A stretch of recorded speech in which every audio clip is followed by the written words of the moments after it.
mind escape. Are you ready? Are you ready to escape your mind?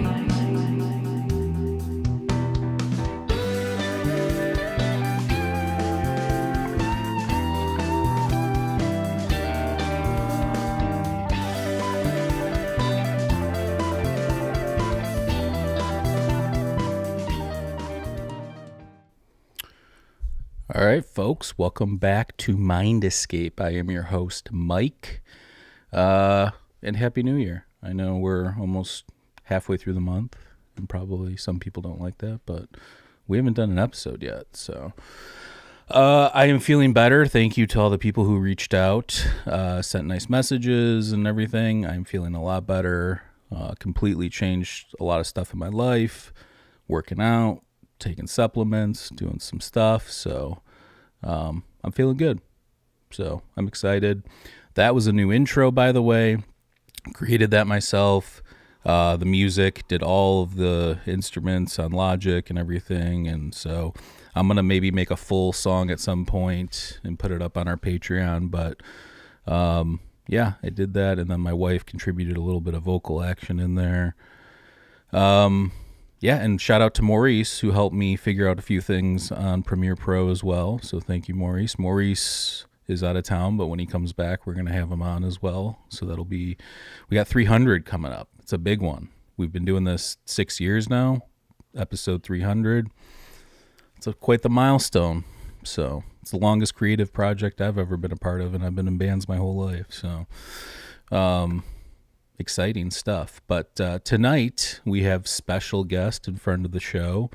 PD Newman is back on, and we're going to discuss his new book, Theurgy. Let me pull it up here. This thing's a badass hardcover book. Theurgy, Theory and Practice, the Mysteries of the Ascent to the Divine. Where, you know, the bottom part, he has Homeric epics, the Chaldean oracles, and the Neoplatonic ritual. So when we've had PD on recently, a lot of psychedelics, ancient psychedelics, symbolism stuff. I feel like this is kind of a little bit of a, you know, change up from what you normally do, but I really enjoyed it. I learned a lot, even though I do know a decent amount about the topic, but well, first of all, welcome back on the show, dude. How are you? I'm good. Thank you. Thank you. And that intro was fantastic. Oh, thanks, man. Yeah. Put a little bit of time into it, and maybe it'll keep evolving too. We'll see. But let me know what you think. I mean, we had the same old intro for a while, so if you like the new intro, you know, give a nice review or send us a message. And if not, we've still got the old one if people really don't like it. So so let's talk about this new book. I did know some about Theurgy just from going back 4 or 5 years ago. I went through all the pre-Socratics and Platonic dialogues a ton and stuff like that. What got you into the topic, and why don't you kind of explain what it is? Because people might have heard the word before, but I don't think a lot of people actually know what Theurgy is. Sure. In one regard, I think it is, like you said, kind of a departure from what I normally research, but in another sense, it's really not, because the kind of the underlying theme of all of my work has been this notion of transcendence, you know, of transcendence of self and breaking out of limitations of self. And I think this fits right in with that in terms of psychedelic and just, or if entheogenic, right? Entheogenic specifically refers to the generation of the divine within oneself, and just that alone is very similar to the meaning of theurgy. It means to work with the gods. And this work is an internal work, even though it's ritualized. And there is some import given to the manipulation of material things as symbols that transcend their basic stations. So they're similar, but you're right. It is different from anything I've done in the past, because it's not really about psychedelics, but it is very psychedelic, the content of it and what it's actually describing. Theurgy itself, like I said, it means to work with the gods or the work of the gods. It's a combination of two Greek words, one meaning deities or deity, and the other meaning work. So you could spin it a number of ways, but those are the basic concepts in that conjuncted word. And it first, the term itself first appears in the 2nd century with this father-son ritual team that are known as the Giuliani, because their names are Julian, not to be confused with Emperor Julian, who was also a theurgist and existed around the same time, but different Julians. And what it basically consists of is their contacting certain deities, in this case, largely Apollo and Hecate, and the deities speaking through them in this oracular form and these divine utterances. And so a lot like the way John Dee and Edward Kelly would work, where you'd have John Dee doing these invocations to the deities or to the angels in his case, and Edward Kelly being the seer, the one who could actually see and hear them.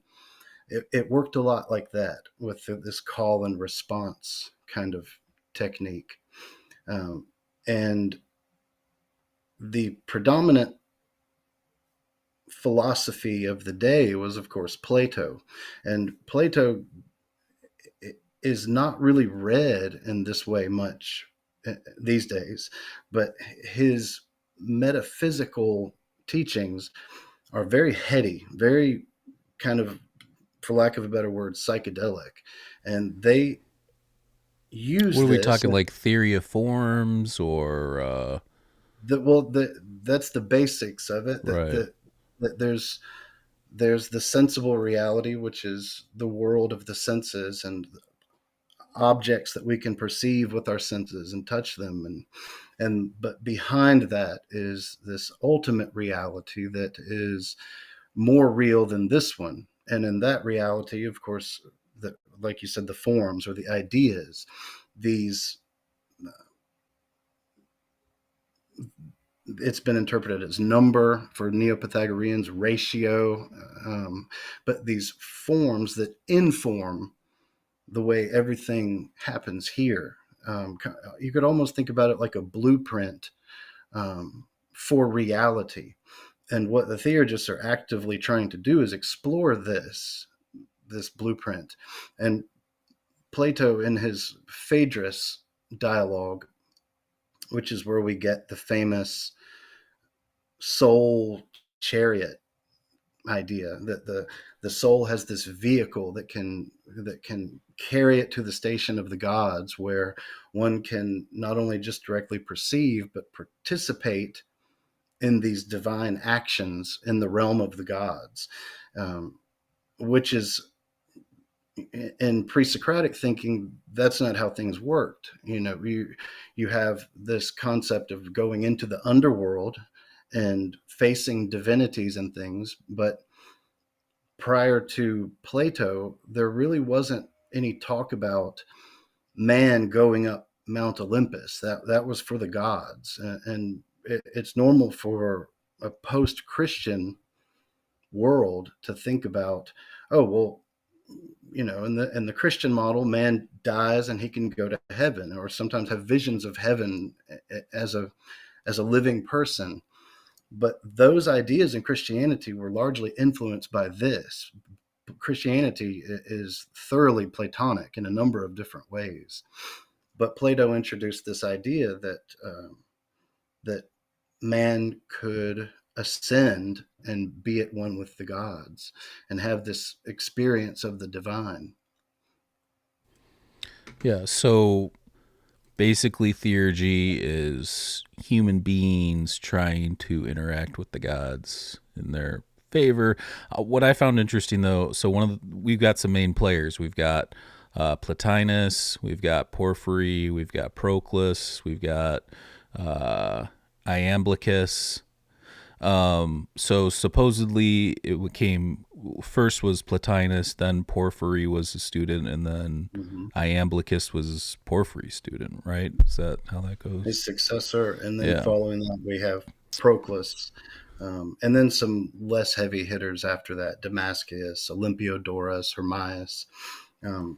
But those are the main guys. After Plato was gone, the academy had kind of been taken over by Stoics and skeptics that weren't really doing what Plato was doing. And when Plotinus enters the picture, he sees himself as correcting this mistake that's happened in the academy. And along with that, he really introduces this idea that is very similar to Eastern modalities and Eastern philosophies, that you can contact and become one with God experientially. That you, and this ties right in with what we talk about with ego death. Lots of New Age folks think about ego death in a very kind of immature and not philosophical way. The ego doesn't die. If it did, we'd have no interface with the world. We would have no point of reference for you ourselves. need some ego or you're never going to get anything done. It's like, it's kind of like what you feed your ego, right? If you've got good feedback and you're introspective, I think you're good, kind of a thing. Yeah, that's exactly right. And we do have experiences of ego death, especially in meditation and psychedelics and magical ritual. But it's not a death. It's a temporary abeyance. It's kind of, in psychedelic language, this is discussed as being the experience of the DMN, the default mode network, that is kind of the locus of the brain where the experience of the self takes place. When you're experiencing what we call ego death, that goes silent. It's usually full of all of this activity, this static. But once that static goes away, usually after ingesting a tryptamine or LSD, that will, on brain scans, go silent. And that's the moment at which the individual reports later of having experienced what we call ego death. But Plotinus was doing this through purely contemplative practices. And there's a big kind of argument about whether or not Plotinus was totally against ritual and only espoused an internal contemplative process. But I don't think that's the case. There's plenty of ways to approach Plotinus that's clear that he wasn't completely opposed to ritual, and moreover, internal contemplative processes can be ritualistic. A good example is in Vajrayana Buddhism. Many of these rituals involve ritual implements that are in the mind, that you're imagining doing it, going through these motions. Instead of sitting in a temple and manipulating a doorj, for example, they would do this internally. And that makes it no less ritualistic just because it's happening inside. And the mere act of sitting silently, this is ritualistic in itself. But after Plotinus, it really takes a heavy ritual turn. And this happens with the introduction of the Chaldean oracles. And we really learn about that from Plotinus's student, Porphyry. He wrote a book that's now, save a few fragments, is lost. It's about the philosophy of oracles, behind producing oracles. And many of the oracles he dealt with in this text were from the Chaldean oracles, from these Giuliani. And it especially focuses on ritual. Specifically, there's this death ritual that they would do, where the personal station would be transcended, and they would have this experience of, again, not just leaving the body, but of leaving time, getting outside of time and space, and concepts that are really familiar to someone who meditates or does psychedelics, and or does certain forms of ceremonial magic. But beyond that, it's really hard concepts to discuss and wrap your head around. But that's what they were doing. And Porphyry, he's the one who really broke down the theory behind theurgy. And the theory is this cosmological picture that he paints of the soul that falls from divinity, enters a body, and then has to climb back up these levels of the heavens it falls through, like it's climbing a ladder. And that image still exists in a lot of mystery schools. In Masonry, for example, there's the ladder with 7 rungs, and each of those rungs represents a level of the heavens. And there's 7 because they refer to the 7 visible planets, the 7 planets visible to the ancients. And as the soul descends through each of these levels, it acquires a layer of pneuma, of this airy kind of mist, fiery, airy mist, you can think of it as, that weighs the soul down. So you can, if you're familiar with the myth of Ishtar, Inanna, who descends into Ker, the Mesopotamian underworld, and she does this by walking under 7 arches, and at each arch she has to take off an article of clothing until she gets all the way at the bottom and she's completely nude. So it's like the reverse of this for incarnation. You're acquiring a layer and another layer and another layer until you're heavy enough to stay down here in a body. And these planetary layers, they come with the virtues and the vices associated with these. And this thinking is the origin of the 7 deadly sins, for example. Those 7 deadly sins are those 7 vices that come from each of those planets. There are also 7 virtues that come with them. But once you have them, once you've acquired them, the only way to get back up there without physically dying is by casting them off one by one. And this idea also shows up in the Corpus Hermeticum, for example, and the Divine Poimandres, where each planetary vice and virtue are cast off and the soul gets lighter and lighter until it can ascend. And with these vices and virtues, you'd think virtues are a good thing. The more virtues would make you lighter, but no, both of them tie us to sensible reality. They tie us into the good and the bad, are equally distracting in this context. So a lot of these guys have different thoughts, though, even though they all were teachers and students. I think was it Plotinus and Proclus, maybe? They both believed in the monad or the one, the intellect or nous, and the soul or psyche. And then is it with the who was it? I think it was maybe Porphyry that kind of dismissed the Egyptian mysteries, like the ritual. Maybe I'm getting that wrong, but that might not have even been in your book, by the way. That might have been something I saw somewhere else. It is true that there was this dismissal of ritual, but that's that earlier Plotinian. And again, it's not 100% correct. Yeah. Okay. So it was Plotinus and Porphyry were like against like animal sacrifice and like definitely, yeah, stuff like that. That's what it was. Mm-hmm. Now, in the animal sacrifice was the name of the game in public religion in both Greece and in ancient Judaica. The sacrifice was necessary, and it was true in Egypt also. But a lot of people have difficulty, especially now with animal rights and things, discussing that kind of thing. And without discussing it, it's really hard to wrap your head around it in the way they were thinking. But their cosmos was divine. So even though we have the sensible and the intelligible in Plato, we've got the material world and we've got the intellectual world of ideas, everything here only exists here because it originates over there. So in the final analysis, for them, everything is divine. Everywhere you look around, every tree you see, every animal you see is a kind of a fractal of a god.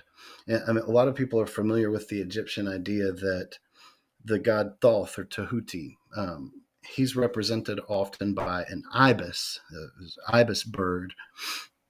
And in modern magical orders, like for example, the Hermetic Order of the Golden Dawn, you're taught that every kingdom of nature, everything in it corresponds to a certain god.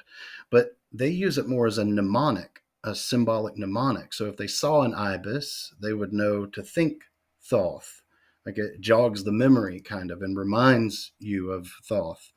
But for the earlier way of looking at this was more that that ibis is Thoth.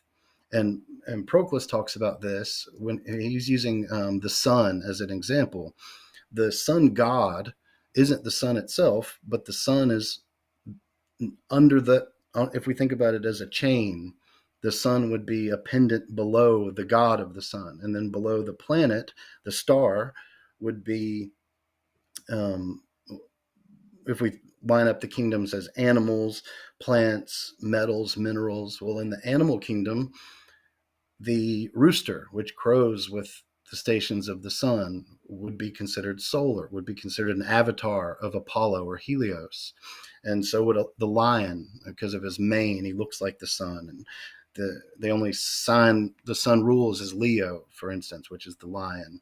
But in the plant kingdom, it would be heliotrope, which is sacred to the sun, sunflower. In the metal kingdom, it would be the metal gold.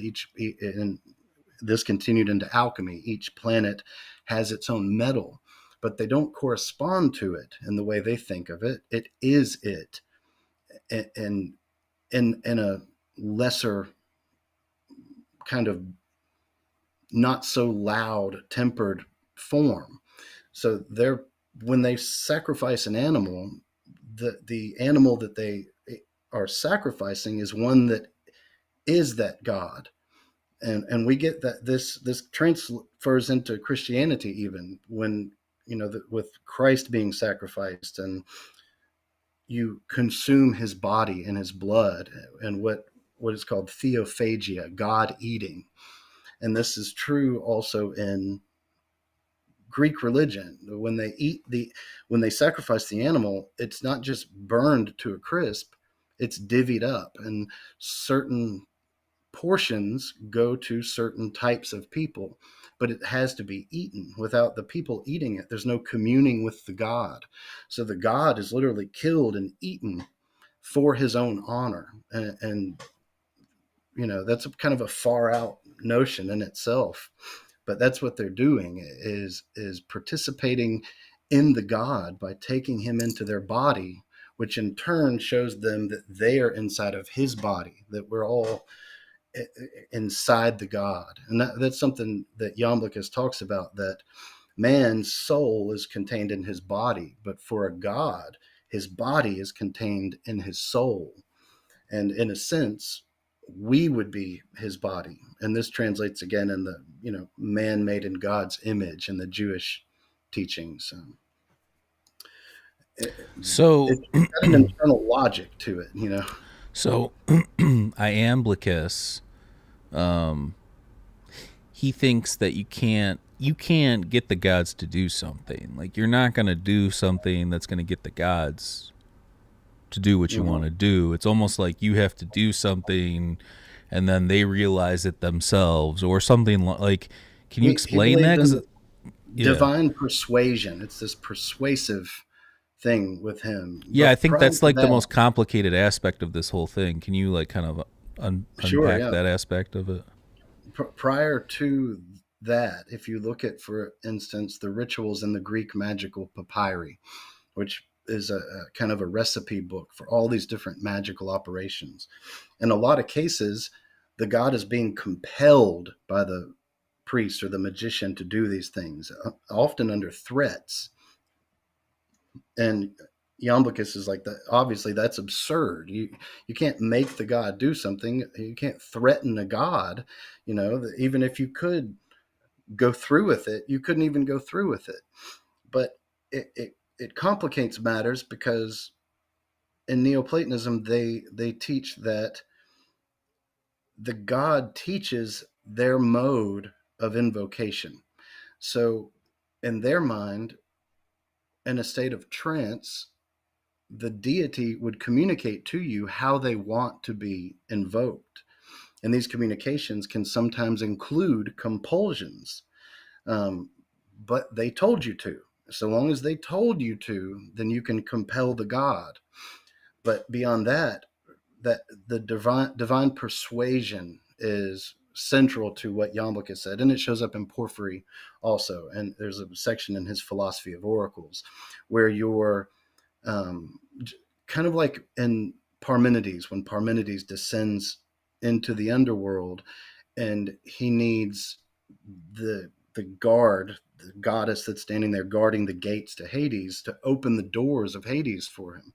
And they persuade her, they charm her, and finally convince her to do it. They don't compel her, but that persuasion, it shows up even as early as the pre-Socratics, kind of again charming them and even tricking them if you can. And tricking them, compelling them also carries with it an element of daring. That you're courageous enough to, even though you couldn't trick God, you can try to trick them. And it's almost, you could think about it as a parent whose child were trying to trick them, and you see immediately what they're doing, but it's cute a little bit, so you let them do it. Kind of like that. They saw that as a better way of going about it, rather than just saying, you don't do anything with the gods, you don't invoke them, they invoke you. They have all the power. But again, in their thinking, if you're invoking the god, that's the god making you invoke them in a way. We have no power, we're just lowly physical beings, and all of our drives and motivations are the result of the interplay of these divine forces in our world. So where we might think we have free will to do a thing, our feeling of free will, of acting on the impetus to invoke a god, could just as much be said to be that God's participation in our world through us. Yeah. Oh. So Iamblichus was a philosopher, Neoplatonic philosopher from what's now, I think, Syria. And he was also like a Pythagorean biographer, if you will. He was fascinated with Pythagoras and held a lot of the similar philosophies and stuff like that. Who do you think is the most, because like from what it seems like Iamblichus made it like this like complex thing where he's got like the monad at the top and it works its way, like I said, the intellect and then the soul and all that, but it seemed like his is more complex than like Plotinus's, which would make sense. Yeah. I mean, it's later on, but Yeah, he brings in, his argument is that all true priests are theurgists, and that all of these priestly acts basically amount to theurgic acts. And he's the one who brings in, like you said, for Plotinus, it's simple. You have the three hypostases, which are the monad, the one, who would be the father god at the top. Below that, you have the nous, or the intellect, or mind, almost in the kind of the Buddhist sense of mind. In the second station, that's what becomes known as the demiurge in Plato. But keep in mind, they're all one thing. This is the source of the Christian Holy Trinity, with three persons, but one entity, one being. And then under mind, you have suke, or soul, which is the world soul. And in the Neoplatonists, this becomes Hecate. And they each also represent levels of the heavens. So all of those 7 planetary heavens, that's the realm of Hecate, of Suke. And beyond that, the realm of the fixed stars, that's the nous, with each star being an idea or a form in the mind of God. And then beyond that is what Aristotle called the prime mover, the unmoved mover, the one, the Father. And you can see why Suke would become Spirit, Holy Spirit, in the Christian model. So yeah, his is very simple. His is simply transcending the body and participating in each of these hypostases sequentially until you unite with the one. But for Iamblichus, he brings in this idea, and it doesn't start with him. It's present in the Middle Platonists, but he's the one who really kind of lays it all out into a philosophy, a big, grand, workable philosophy. Remember, we said that all of the things here are the gods and kind of fractal form. Well, he refers to these as synthemata, which means tokens or signatures. In alchemy, they talk about the signatures. A sunflower carries the signature of the sun, which is why we call it a sunflower anyway. Or symbola, which are symbols. And the symbola tend to be words, phrases, prayers, utterances by the gods, and Homer or Hesiod, things like that. Those become symbola. And in the Christian model, you have semeion, which is a sign. But they're all basically this idea of participating in that divinity through its emanations, through its tokens, its symbols, and its signs. And that's basically what theurgic ritual amounts to, is manipulating those objects. And the reason they do this is because for example, in the Chaldean oracles, it talks about how the Father, the One, has sown these synthemata into the cosmos and into our own souls, but we're not aware of that. We're asleep to the capacities of our souls because we're so into our bodily drives. And Plato had this concept called anamnesis, which means to not forget, to remember, specifically to remember your divinity, the divine origins of your soul. So by properly engaging these synthemata and symbola, you can awaken the corresponding token in your soul. It's a strange idea, but the more you kind of sit with it, the more it makes sense. And that anamnesis, again, I keep bringing this back to Christianity because I think that's going to be more familiar to your viewers, even if they're not Christians, because we're surrounded by it. But when Christ is performing the Last Supper, for instance, and he says, "This do in remembrance of me," well, the word he uses for remembrance is a conjugation of anamnesis. So he's literally saying, by consuming these synthemata, the symbola, the bread and the wine, it will cause you to have a divine remembrance of your own origins, your own divine origins. And anybody at the time who was remotely educated would have immediately thought, oh, he's talking about Plato. By using a word so Platonic, anybody hearing it would have thought, yeah, he's talking about what Plato was talking about, which in a sense, I call it meta language, because by using one word so suggestive of Plato, you basically evoke all of Plato. And it becomes blaringly obvious how Christianity is standing on Plato's shoulders with a lot of, tweaks and rules broken. But that's what the purpose is, to awaken those tokens sown in our own souls, which in essence means realizing that we are the gods, kind of masquerading as puppets down here. And I think that too is a very psychedelic revelation. Anybody who's taken enough LSD, that they become God in a sense, where you start to see the world through with your own illusion, your own clouds out of the way. And everybody does become sort of a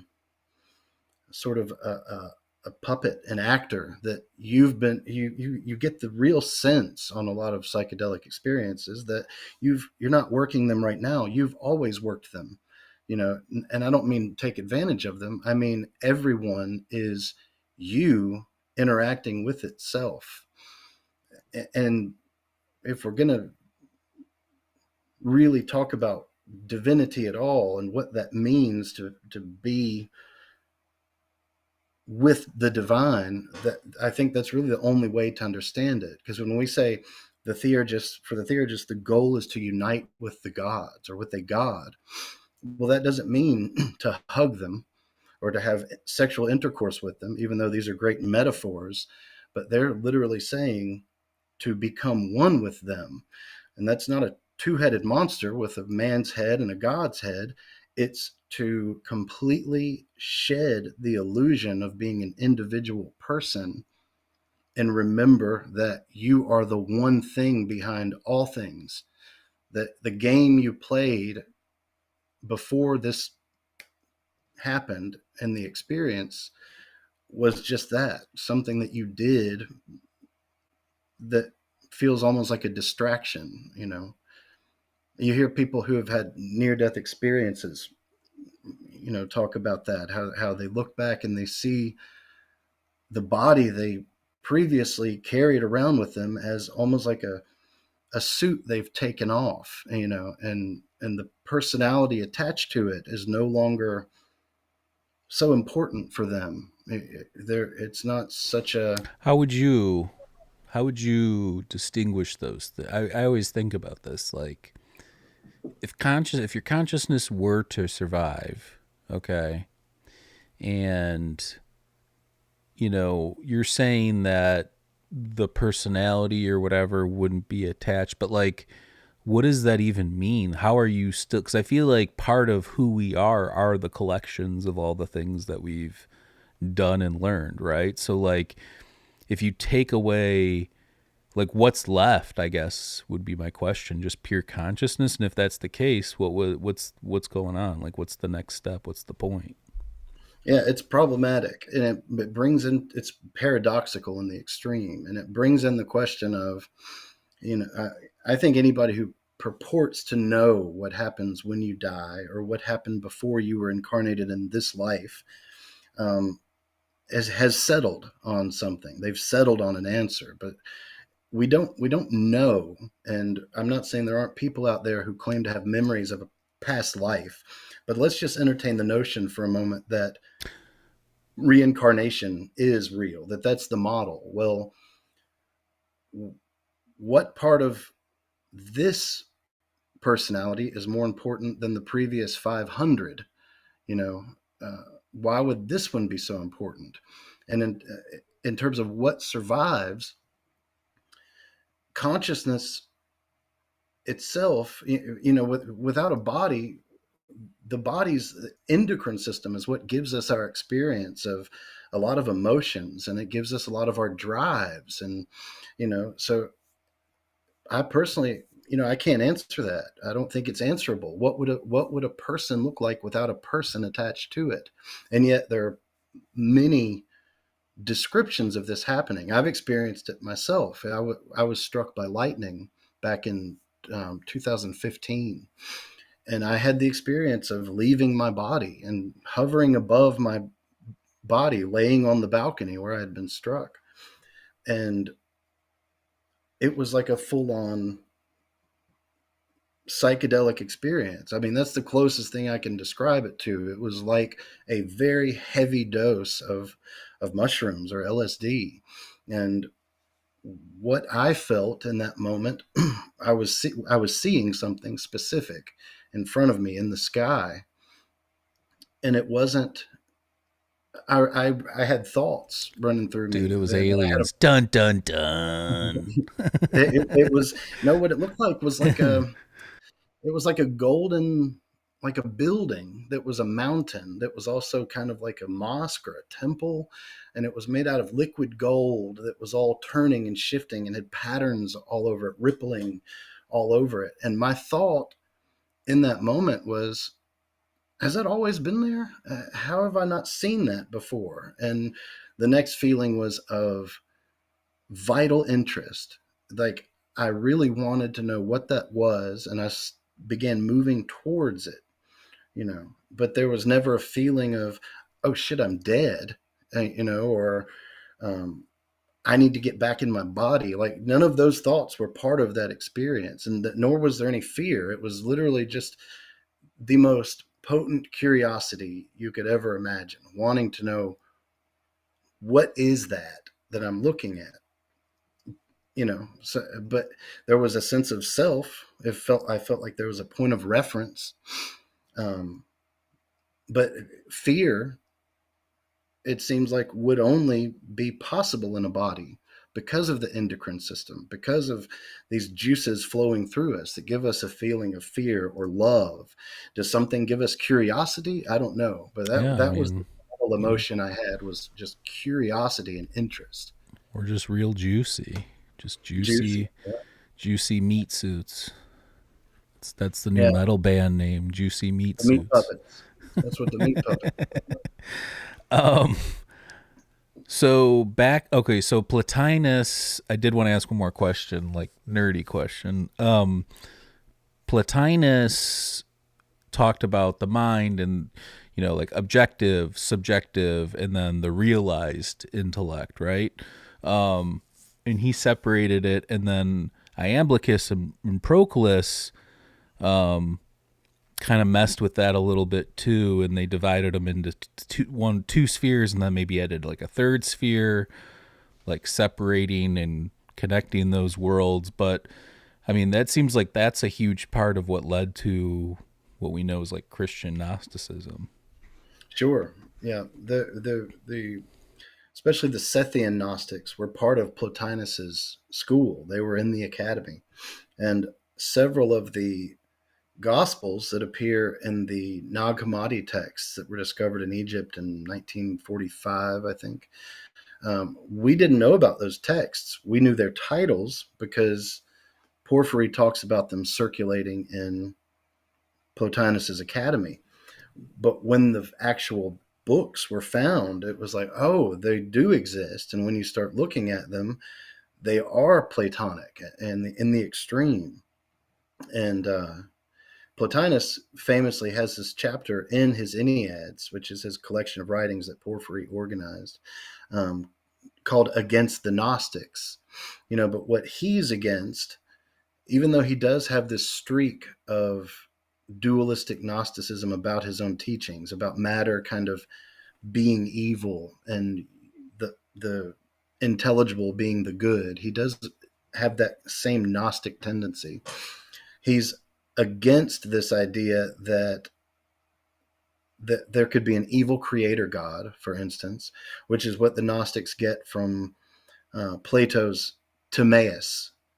In his Timaeus, it's basically the book that became the Chaldean oracles. The metaphysics behind the book, the Timaeus dialogue, is really what informed the Chaldean oracles. It's the underlying philosophy, but in it, you have this demiurge, and demiurge, remember, is the nous, the second party of the three hypostases. And demiurge means the builder, the craftsman, the same thing Freemason means. And when the Freemasons pray to the great architect of the universe, they're praying to the demiurge. And when Christ is called a carpenter, the word isn't carpenter, the word is tekton, which means craftsman. And the Father, the second party, being the Son, is the craftsman, is the demiurge, is the nous, the logos. Oh, that's interesting. Well, I know the Greek word techne, which is like your thing. Like if you're a sick musician, that's your techne, or you're technology. It's the same root for technology. right? And so in this, the demiurge shows up, and matter is eternal in Plato's model. It's not an illusion. It's this eternal stuff that has no form of its own, no qualities of its own, but through the interaction of the forms, the Platonic forms that exist in the mind of the one, in the demiurge, those forms reflect back off matter and give us all of these quantities and qualities and objects and things. So the demiurge in the Timaeus dialogue organizes all of this stuff into what we see around us, into the cosmos. And then he attaches a chariot to each one, which this chariot is soul. He makes the world soul and animates everything by attaching a chariot to it. Remember, the chariot is that soul vehicle. And when we say animate, that's really where anima means soul.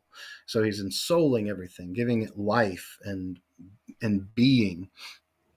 And that's what becomes for the Gnostics the evil creator, this evil demiurge, this, because he's lesser than, he's under the highest god. So they see him as like Well, isn't it because too? I advocate. mean, obviously there's different explanations, but also because he's ignorant to this one true God, right? So like In the he's Sophian created an myth. inferior product basically, and people are like, "Well, what are we Right. doing here?" You know? Yeah, yeah. There are Gnostic myths where Sophia, the female part of divinity, and Logos, the male part, they're like a married couple. Sophia wants to have a child, but the Logos does not. So she goes and reproduces on her own, but because it's produced from only half of divinity, it comes out lopsided and half developed, and she's embarrassed by it.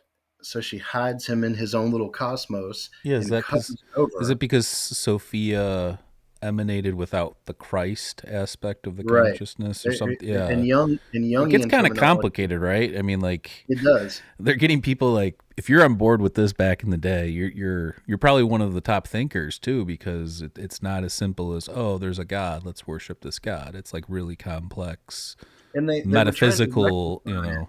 They yeah. were trying to rectify it with Jewish teachings too. So here they have the Timaeus, which is a very really focused creation story.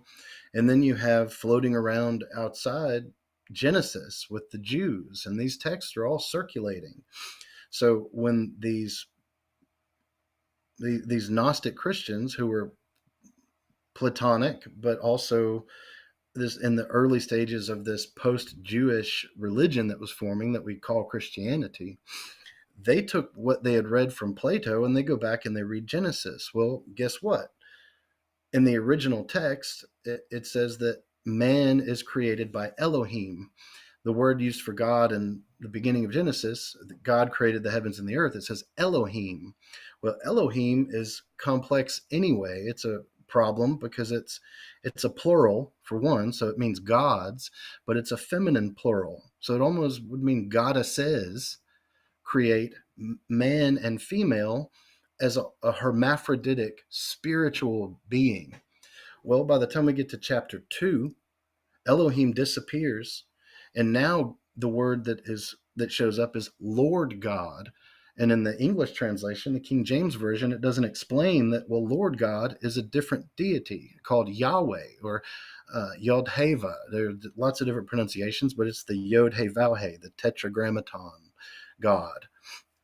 And it says in chapter 2 that he created man of the dust of the ground and then breathed life into him. So the Gnostics, the people who would become the Gnostics, they see this and they say, "Oh, well, that's a second God, and he took something that was already a spiritual being and perfect because it's hermaphroditic and has male and female components. He trapped it in matter, created it of the dust of the ground, and then separated the female out in the form of Eve and put these restrictions on them in this little garden, so that for them, he's the demiurge and Elohim is connected with the highest deity. And of course, Jehovah tells Adam and Eve, don't go eat from that tree. If you do, it'll kill you.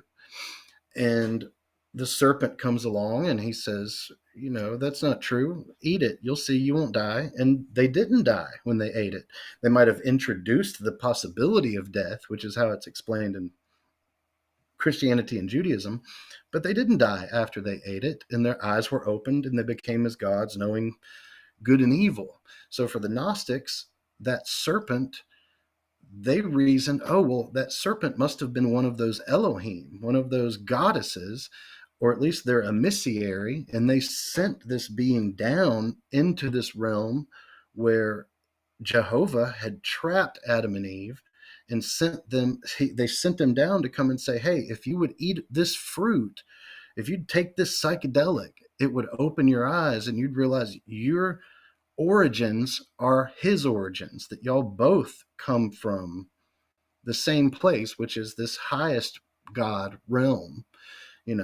So you can see how with the Timaeus coming along, attempting to reinterpret Genesis with this new information, how that demiurge character becomes Yahweh, becomes Yaldabaoth, becomes this blind idiot God that has motives that are different from the Elohim who created man, male and female, as a spiritual being, Yeah.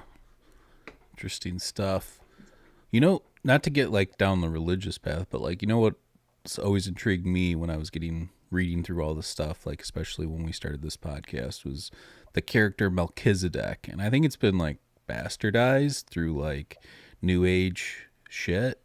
But like Totally. if you go back and you look at like, it's only referenced a couple times. It means like a high order priest. Some even say Jesus was a part of this order or Order of whatever. Melchizedek. Yeah. So like that's interesting to me, and I wish there was like more on that. But like I said, it seems like I found a few esoteric things, but it's more aligned with crazy stuff. Do you know anything more about that, or just kind of Well, that's it's associated with Jesus because when Abram, before he becomes Abraham, his name is Abram, he gets initiated into this order of Melchizedek by Melchizedek himself, or Melchizedek, as you hear it pronounced both ways. And the way he initiates him is by sitting down and having bread and wine with him. That's the initiatory process.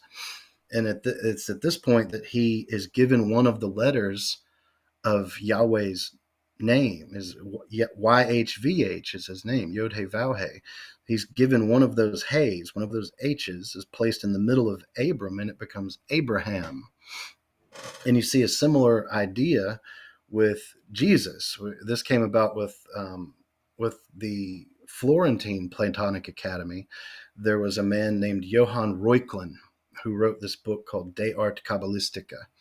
And in it, he argues that the name of Jesus, Yeshua, is just those same four letters, Yod He Vav He, Yahweh, with the letter Sheen, which makes the SH sound, inserted in the middle of it, just like Abram got Abraham with the H inserted in it. Now, Sheen isn't a letter that's in the divine name, but by inserting that letter in the middle of the divine name, you get a new name, this Yeshua.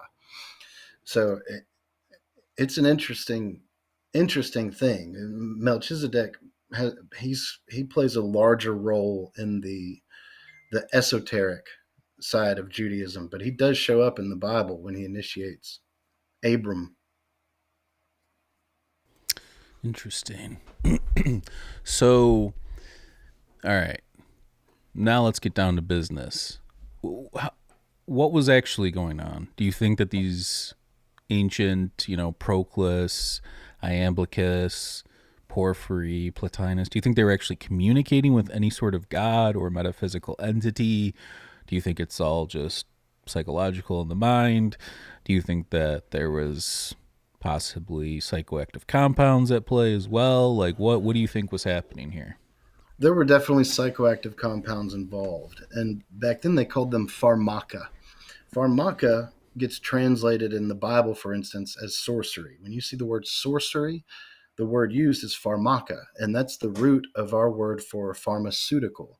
It means magic plants. Now, later it can come to mean any magical act that has an effect by a means that can't be seen, like the way a drug works. You take the drug and you feel different, but you don't know what it did or how it makes you feel different. The mechanism by which it works is invisible. So that became, in later times, anything like that. A poem, if you read a poem and it made someone feel different, that could technically be a pharmaca. But in the beginning, it's specifically magical plants. And in Theurgy, they have this practice of animating statues and not making robots, and filling them with anima. And the means by which they do this is with pharmaca. They use drugs. They put drugs in the statue of these gods in the same way that we put drugs in ourselves to animate ourselves under those contexts. And Iamblichus talks about, the use of pharmaca in Theurgy. And we know, remember we said that they ascend through these levels of the heavens that was basically laid out by Porphyry, the system. Well, when Christianity first came along, it was a mystery school. It was secretive. Nobody knew what they were doing. And if you hadn't been initiated, you weren't allowed to see or hear about what they were doing. The first time we get a picture of what the early Christians were actually doing comes from a book by this philosopher named Celsus, who was a Platonist. And Celsus, he describes this ritual that's familiar to Christians now in Orthodoxy and in Catholicism, where you're baptized, and immediately after baptism, you're anointed with oil and a chrismation, and then you participate in the communion, the Lord's Supper. Well, in some forms of these baptisms, we see in this one type of Gnostic group, they hold certain plants in their mouths while they're being baptized. We don't know what the plant is, but we know that that same plant, according to Pliny the Elder, was used in necromancy, specifically to call up the soul of Homer from Hades. So it's already associated with magic and with visions and things. But when Celsus starts talking about their ritual, he says when they get to the consecration with that oil, he says that they rub this, what he calls the white unguent of the tree of life, all over their body. And when this happens, their soul leaves their body and travels up through the seven heavens. And they have this ascent ritual, this ascent experience. Well, we don't know what that white unguent of the tree of life is, but we have precedent for it in other contexts. And it's flying ointment, basically. It's the use of various psychotropic visionary compounds that are taken in the body topically by infusing them into an unguent or an ointment. And this is what when we hear about the witches flying by covering their bodies in this ointment, by them leaving their body and traveling through the heavens, that's that motif of flight that survives in the later witchcraft in Europe. Just smearing datura oil all over their body. Datura, mandrake, belladonna, henbane. And henbane sounds terrible, by the way. It does. And at Delphi, when the Pythia, the oracle at Delphi, when she would prophesy, she would burn henbane seeds and inhale them. And this association between Delphi and henbane was so tight that henbane back then was known as the herb of Apollo. Apollo being the god who was the god of Delphi, the god of oracles also. But this infusing henbane in an ointment and putting it on their bodies, I wouldn't put that past them. But we know that if the early Christians were doing it, we know how much they were borrowing from Platonic practice already, from Platonism and Neoplatonism and Theurgy in general. It stands to reason that that this practice also existed in the pagan, quote unquote, pagan side of it too. So I absolutely am under the impression that they were using psychedelics. And even if we go back before the Neoplatonists, we go back to the pre-Socratics with Empedocles. In the fragments of Empedocles, one of the fragments is he says that he's going to teach his student all manner of pharmaca, all manner of doing magic with plants, with these magical plants. So it's very tightly woven connection with psychedelics and these ascent motifs. So yeah, I mean, I'm just curious because, like, I don't know, like 4 years ago, I'm just thinking, like, who are these gods? Where were the who? What were these? And then like I just that set me on the path, and now you were even in our documentary, As Within, So Without, where we're analyzing, are UFOs like the kind of the modern day Greek god in the sense that people, will believe that there's this thing, even though, okay, yeah, I've had weird experiences, you've had weird experiences, but can you put your hand on that on that experience and be like, hey, check this out? No, you can't. So it's more of like a gnosis, like a knowledge from experience, which you can't really share with other people. So back then, is that the same thing? And like the other thing is like, okay, so Apollo, did enough people get together and just like, you know what I'm saying? Like, because think about modern Christianity. Okay, let's believe there's one true God or whatever. Is this, people have different perceptions of God? Oh, he's a bearded Zeus-looking guy in the clouds, or he's primordial energy, or whatever the case may be. There's not like a consistent thing. Like how were these gods so consistent, and how were people interacting with that consistency, I guess, is the best way to phrase what I'm trying to say, if that makes sense. Well, the way the gods looked in ancient Greece were given to us by Homer and Hesiod when they describe them. Then they describe their epithets, like when Homer would say "gray-eyed Athena." So this gray-eyed goddess. If you saw something like that in a vision and you were Greek, you would naturally think, "Oh, that was Athena I just saw."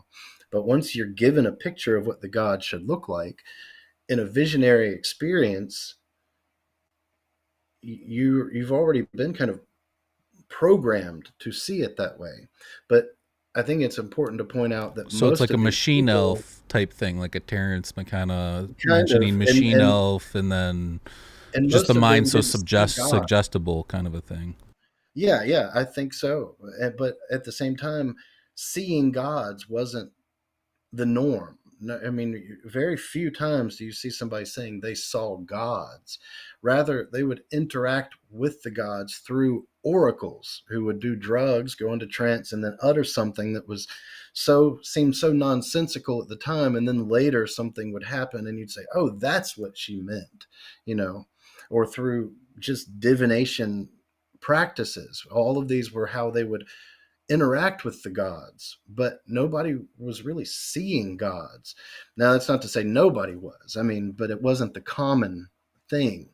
And in regard to UFOs, that the common vision of the circular object that circles in the heavens, when Plato describes the gods,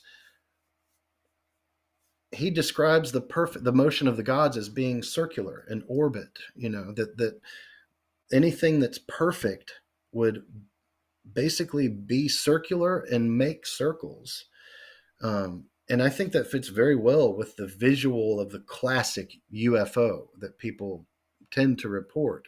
When I Yeah, saw that's kind of what I saw, it Jungian. didn't look like that. Yeah, But yeah, Jung is drawing on Plato when yeah. he gives that interpretation.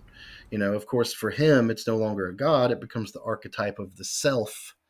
The complete self, the person who has integrated all of his archetypes that he previously had projected onto the world, and it becomes the perfect circle or sphere. But that mode of thinking began with Plato. Yeah, just like I said, it's just something that's why I've come to the conclusion. I mean, we've done enough episodes on it. We've had you on a million times too. That for me, altered states of consciousness is kind of the only way to even experience metaphysics. I don't know how you could experience something like that in day-to-day consciousness. And even like people that are talking about like, nighttime stuff, it makes me wonder, what are they tired? Is it sleep paralysis? Again, not that couldn't be some sort of vehicle to connect with some other realm or whatever, or some sort of, chemical gateway to whatever, but it just makes me wonder, like, I know I want truth, so I'm going to be fully, so like when I had my UFO, I didn't know, or orb experience with my dad where we saw it in his backyard. Like, I didn't be like, oh, I saw a UFO, and that's like, oh, let's try and, put a whole mythology behind what just happened. But we just both kept saying, like, that was weird. That was bizarre. We just kept looking at each other like, that was fucking weird, so it's like, but I think the problem lies when people do create that mythology, or they're maybe not as curious, so they're not willing to go through the steps of trying to understand what happened or look into it deeper, if that makes sense. It makes you wonder how many people have experienced weird things that just don't have any interest of, what happened to them. And then there's people that's like, that's their wake-up call, or that's the initiation, or that's the paradigm shift, or whatever, So I think, I don't know. I think life's weird, and I think that the mind is such a powerful thing. It's so easily influenced, and when I look at these ancient people, it's so hard to even think about somebody else's consciousness today, when I have everything at my fingertips on the internet and I can look anything up.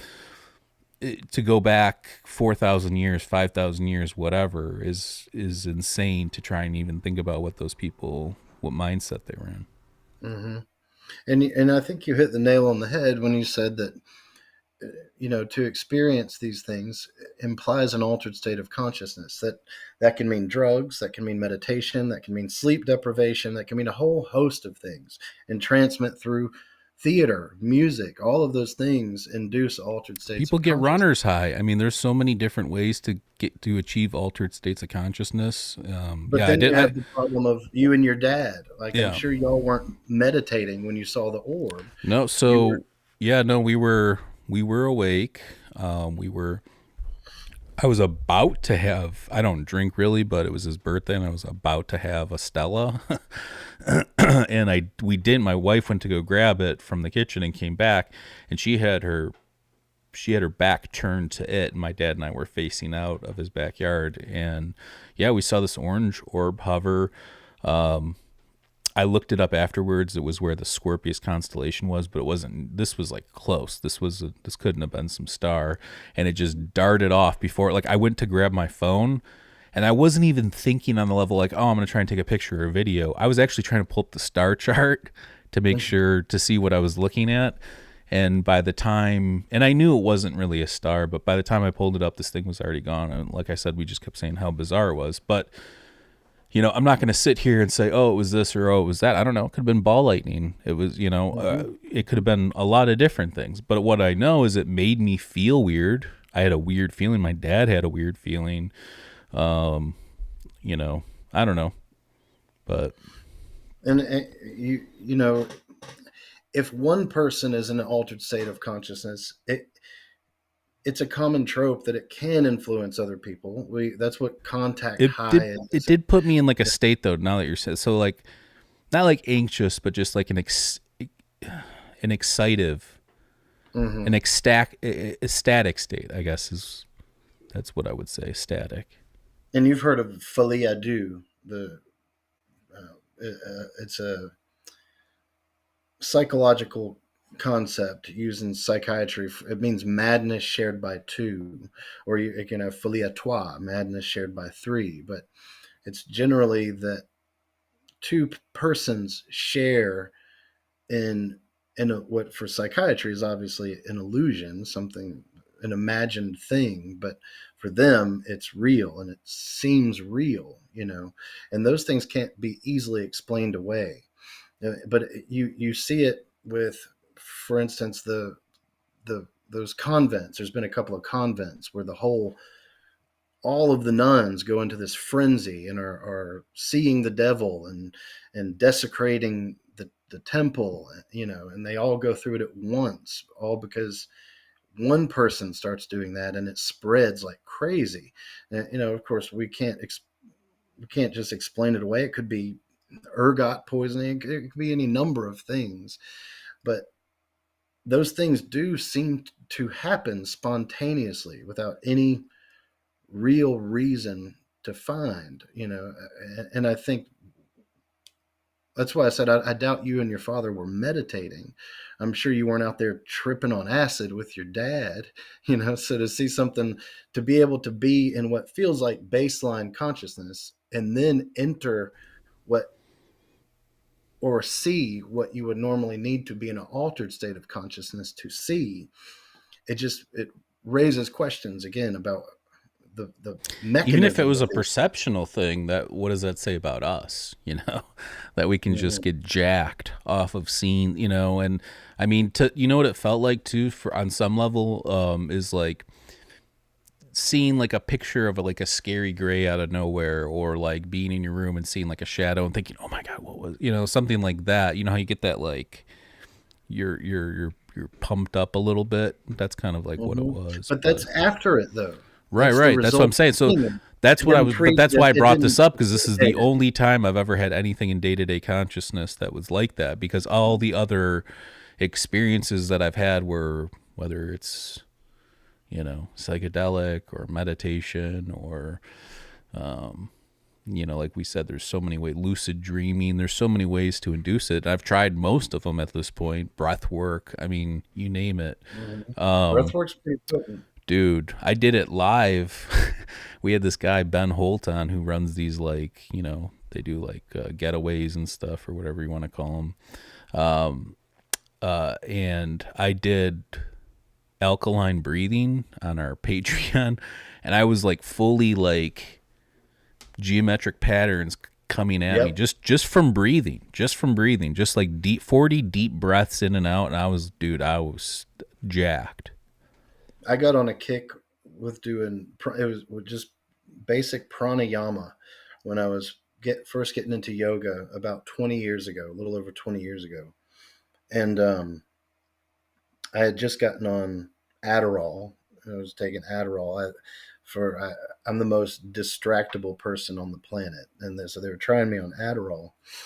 And that stuff, I couldn't sleep on it, and especially it being a new something I was taking. It's interesting.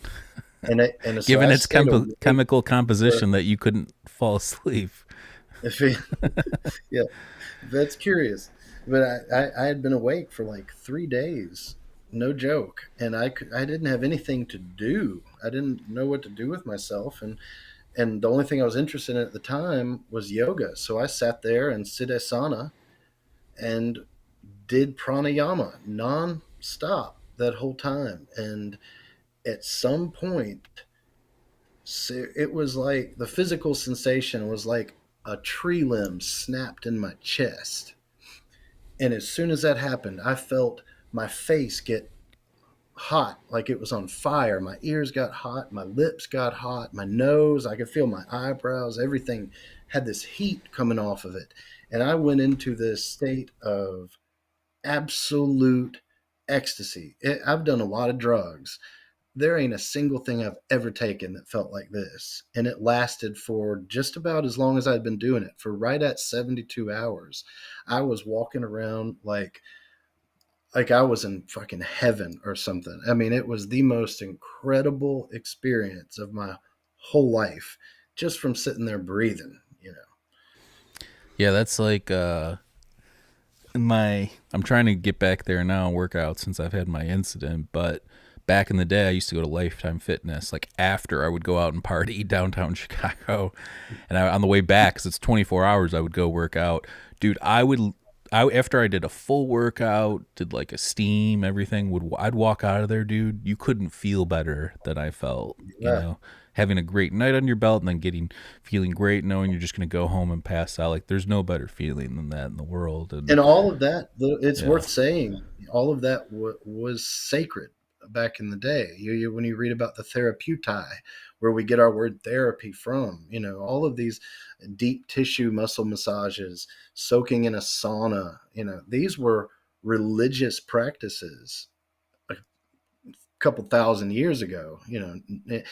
Our modern condition, we can't get a hold of anything sacred without turning it into a treatment, a therapy kind of, and I don't think it detracts from its effectiveness, but I think it's interesting to consider how these things were once religious practices. It's no wonder We're they're so so distracted. Look at all the Mhm. stuff we've got around us. We've got gadgets and toys and phones, and that's the other thing, is how much knowledge do we have now compared with a lot more, but doesn't mean we're applying it to anything for most people. So that's the problem. I feel like back then you kind of had to apply what you knew, and now you don't. You can just know a ton of shit and not do anything about it. That's the difference in knowledge and wisdom. You can know everything in the world about mountain climbing, read every book on mountain climbing, but until you're on that mountain with your knuckles white, frozen to the rock, trying not to fall off, you don't know shit about mountain climbing.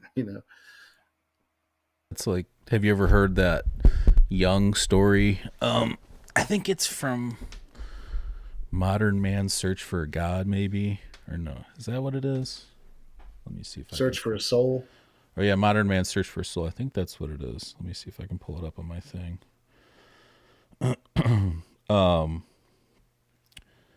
But in terms of there's a story where, yeah, it's a modern man's in search of a soul.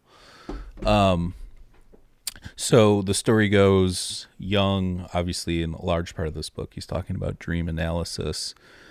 And this person who's a mountain climber, this guy keeps having these dreams that he, is going to die up there alone on the mountain. So he has a couple close calls, and then, Jung's like, well, just don't go up alone, always bring a partner with you, and then you won't fulfill that aspect. And so he does that. He keeps going up, and he goes up with other people, and everything's fine. And then one time nobody else can go, and he goes by himself, and he dies alone up there, and as he said in his dream. So that begs the question, did he realize that? Did he see it ahead of time, and have some sort of precognition, or did he succumb to the influence of the mind, and it's just something that happened because of his awareness? I don't know. That's my question with all oracular processes. Is it predicting, or is it programming?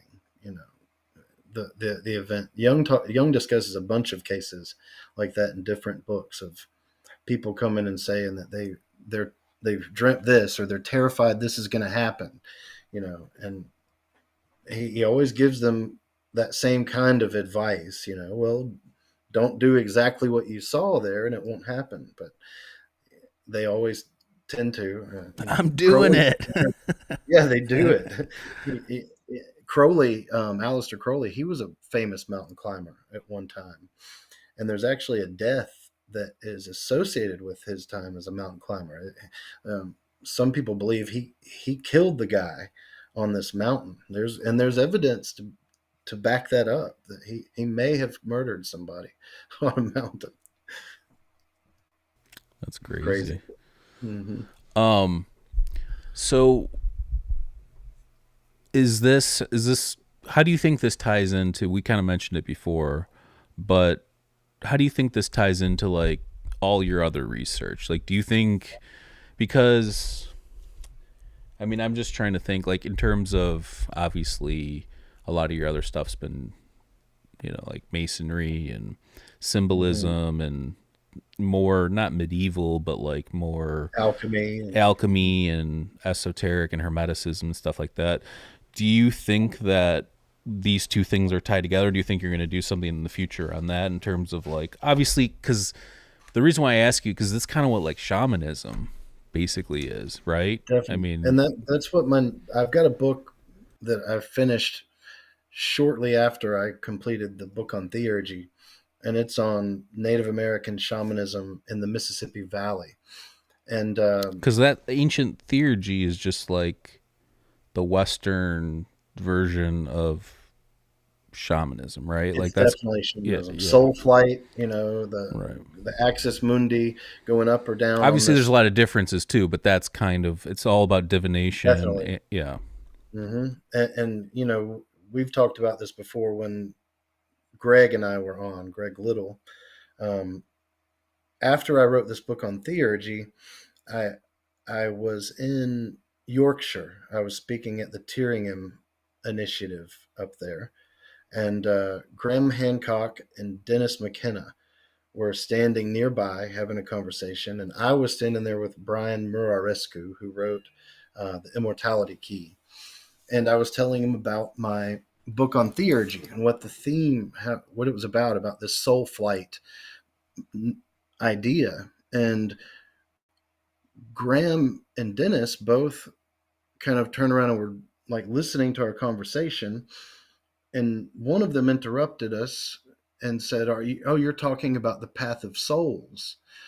And I said, I don't know what that is. What are you talking about?" And he said, "Well, everything you just said is what happens in this path of souls." He said, "You need to go research the path of souls." So the first thing I did when we left the Tyringham Initiative was get on the phone and look up Path of Souls, and that led me to Greg Little's book. And by the time I got back to Mississippi, the book was waiting on me, and I read it, and I was astounded that they're describing the exact same thing. Something we didn't get into with the theurgy thing is that once the soul can get out of out of the body, there are these two gates in the skies at certain constellations, and the soul enters these gates, and it leads them to the Milky Way. And it's in the Milky Way where souls that are Sounds like the dead or Tibetan Book of the Dead. very similar, or souls that are either dead or people who haven't been incarnated yet, constantly circle in this Milky Way, orbit here. And in the Native American model, which is for them primarily an after death model, but it's the same. There's the gates are in the two same places. They lead onto the Milky Way, which is technically the path of souls, and that's where they don't just orbit forever, but it still is so overwhelmingly similar that I dove in head first. I thought this is incredible. How is this same model showing up on the Mississippi River Valley, and it was going on in ancient Greece, and I still have trouble wrapping my head around that.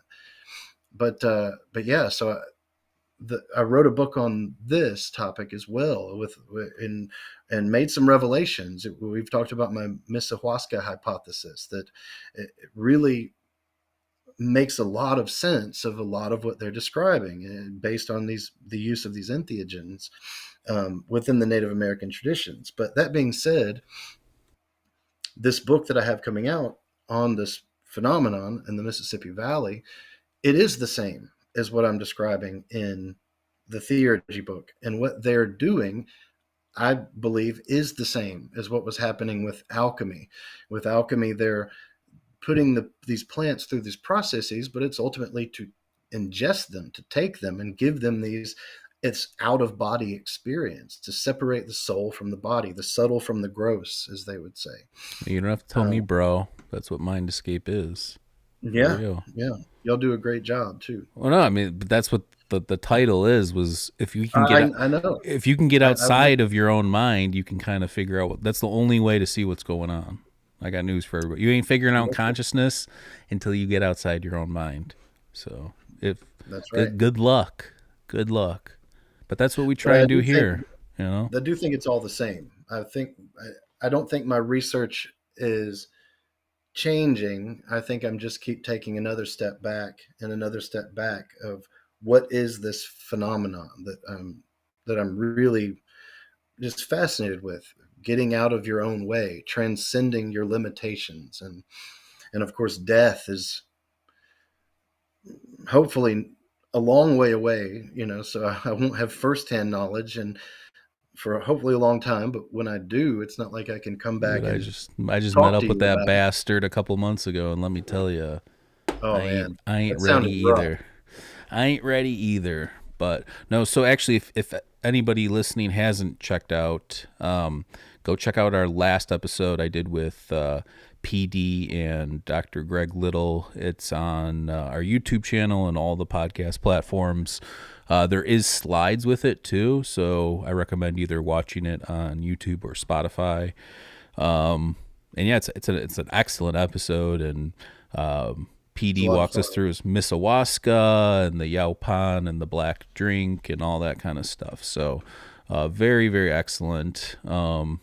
As well as we've done a million. Now, I think you've been you might have been our top guest now. I think you're 8 appearances, maybe. I don't even know how many. Do I get a prize or something? You do get a prize. Like I said, you can continue to co-host this thing that we were doing, the Psychedelic Gnosis series. We got to continue that here too. Yeah, let's do it. We'll schedule. But yeah, no, man. I mean, honestly, I love this book. I love when you're on. I always learn new stuff, and I like nerding out with you. Same. Yeah, I'm looking forward to the shamanism one and all the stuff. I know you like you said, you were in contact with Greg, and when we had you on before, it sounded like you had a real good grasp on everything. So I'm looking forward to that and future projects. And yeah, man, I mean, new year. I think for Mind Escape here, we're just going to keep doing what we're doing, some minor changes, and I might be a little bit more fickle with who I have on.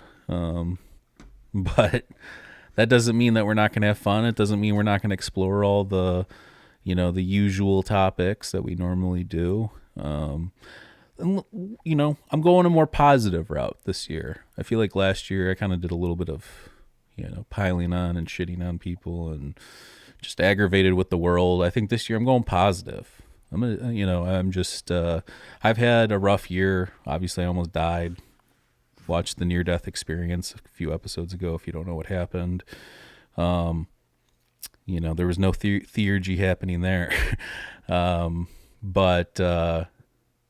I don't know. Let's keep doing what we're doing here, and we'll have PD back on soon. When does your shamanism book come out? Do you know? They just finished editing it, so I'll have an official publication date in the next. Is that one coming through Inner Traditions as well? Yep. Okay, cool. And yeah, so check out this bad boy. It's nice. Hardcover, thicky. They did a great job with the cover. Yeah, absolutely. Yeah, Inner Traditions does an amazing job. And Bear & Company, I believe. Yeah,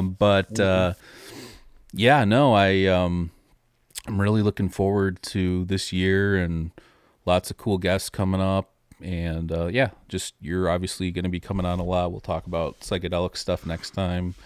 I know people probably that's what they really want to hear. But Theurgy, this was interesting, man. Like I said, I think there's a nerdy component to what we just talked about, but I think it's important to understand the origins of things, and I don't think enough people do. I think you would agree with that. Like, when I learn something new, I immediately go into how did this come to be? Like, what's the origin of this thing? And then I can figure out, is this bullshit? Is this worth my time? Is this, whatever. So, and the way we experience the world, I mean, we take a lot of it for granted. We don't realize how many giants' shoulders we're standing on, and it's been said that everything following Plato was basically commentary on Plato. Whether they agreed with it or disagreed with it, it changed everything. So it is worth knowing, and it does give some insight into our current predicament, especially in regard to Christian religion. What is that, and how did that happen, and what should it really be? We, whether we like it or not, we do live in a very Christianized world now. And just for that reason alone, I think Plato is worth an hour or two. Yeah. Yeah. Well, again, my favorite is Euthydemus. Talks about eristic rhetoric. And if you read that dialogue, you're like, this is what's happening on the internet right now. This is exactly what's happening on the internet right now. And it's You're right. frustrating because it's like this old motherfucker knew what was going on so far back then, so I don't know. It's just frustrating. But yeah, Euthydemus is a great one. I mean, there's so many. Obviously, The Republic, probably one of the most well-written, pieces of literature maybe ever. Yeah, there's. I mean, the Timaeus. If you like, I think is a good place to start if you're not familiar. Yeah, the and Euthyphro Phaedrus. dialogue. Yeah, Euthyphro. Phaedrus. That's like more. He has a couple quotes, even one for maybe the Eleusinian Mysteries in there. Oh yeah. Yeah. The symposium. Symposium about love. Eleusinian Mysteries is the real theme of that one. And then there's a great dialogue, a great speech in there given by Socrates, but he's parroting Diotima, who is a priestess at the Eleusinian Mysteries. So you get kind of an inside picture of what kind of lectures were given in those halls. You've got that. Yeah, there's so many. Meno, if you want to learn about virtue and get frustrated.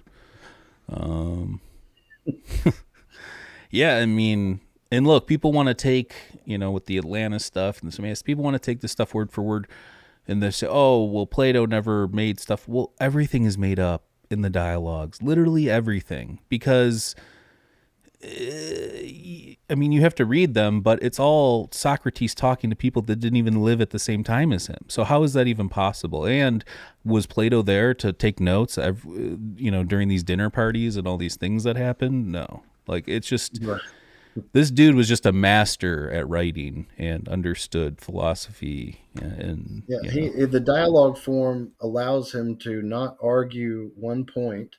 He's able to put the opposite argument in somebody else's mouth. And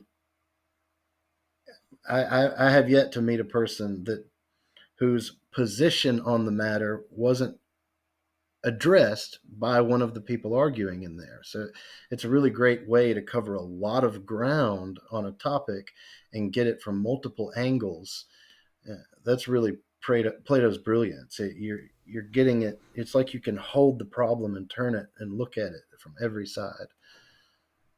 Yeah, and we keep saying, we've been talking about Neoplatonism, and that's part of the, bottom part of the title of his book. That's actually like an 18th century word too. So if you're looking up stuff, I would actually look up the people that we were talking about: Plotinus, Porphyry, Iamblichus, Plato. I would look these people up directly and not look up just the topic, because again, you want to get to the origins and not necessarily the final product. So, but. Yeah. Iamblichus, his book De Mysteriis, I think, is probably the best introduction to this mode of thought, and it's a hard read, but it's comprehensive. And if you can understand one paragraph and walk away, chew on that for a day or for a week, and come back. The time's going to pass regardless whether you read it or not. But a paragraph, even a sentence a day, is progress with this stuff, because it's dense as hell, But De Mysteriis, Iamblichus. And anytime you're reading something that's translated from Greek or Latin, it's almost better to, and I've learned this from listening to professors and stuff too, to read multiple translations. Or if you're in like a book club, have two different people read two different translations. So maybe you come to some sort of difference, or you come to some sort of understanding of a common word between the two, or a common phrase or something like that. So that's a good way at truth too, because everything is kind of like a game of telephone, and languages and time and everything. So that's a great point. Yeah. But yeah, man, is there anything else you want to add before we wrap it up here? No. If you want to keep up with my my research, I'm PD Newman on all my platforms. My book on Theurgy was released December 5th with Inner Traditions, and it's doing really well. Getting a lot of positive feedback, and I should have in the next few months my book on Native American shamanism and the afterlife journey in the Mississippi Valley. I don't know what the title will be, but that's what it's going to be about. And your titles are all super long. That is going to be the title. It probably will be. But I think that'll probably be my most accessible work. The Theurgy is admittedly, there's a small demographic of people already interested in that. But Native American shamanism, I think a lot more people will be able to get into this realm of thought through this book a lot easier than some of my previous efforts. Well, no, man, you got to write what you're passionate about. If you were interested in That's what I theurgy, do. had to get it out. That's why those are the books I love reading, because I can tell whoever wrote it, like, totally nerded out figuring this thing out. And I read mostly nonfiction, so it's kind of easy to tell who's done their homework and not. But yeah, I love reading your books because I know you've just done the deepest dive into this stuff. And I see all the books that you've read that you're posting to sell, to buy new books for the next topic or category. So follow him. If you're into all this stuff too, follow PD, because he will post his books for sale, and they're usually great books at a great price. So That's right. But yeah, if you want to buy his current book, Theurgy, go down all the way to the bottom. I have 2 links: one of the Inner Traditions, support Inner Traditions, and then one for Amazon. If you can't do Inner Traditions. And that's it. If you want to support Mind Escape, the best way to do it is just to click the LinkTree link down below. We've got merch. We've got check out our documentary, As Within, So Without, From UFOs to DMT. PD's in it. We've got a lot of amazing people in it, minds and thinkers, and we put a lot of time into it. And we're probably going to be working on a new project starting this year, and it might have to do something with near death, possibly. So look for possibly that. Again, best way to support Mind Escape, just click the LinkTree link down below.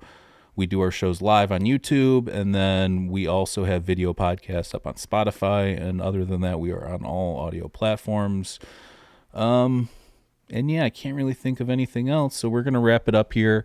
On the way out, I will play our new outro. Let me know what you think of the new intro song. If you like it, you don't like it, don't send me anything if you don't like it. But if you like it, send me something.